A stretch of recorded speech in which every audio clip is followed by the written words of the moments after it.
Here's how to create this quick zoom blur transition in Premiere Pro.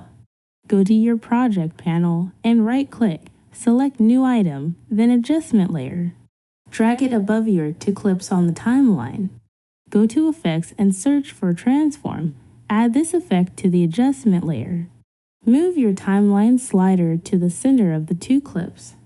Then go to Effect Controls and click the stopwatch icon next to Scale under Transform. Modify the scale to 300. Now move back 5 frames and reset the keyframe with this button. Then move ahead 10 frames and click on it again. Right-click the left keyframe and select Ease Out. Then right-click the right keyframe and select Ease In. Now expand Scale and click and drag right blue dot to the left. Highlight left blue dot and drag it to the right. Finally, scroll down and uncheck the Use Composition Shutter Angle. Change the angle to 360.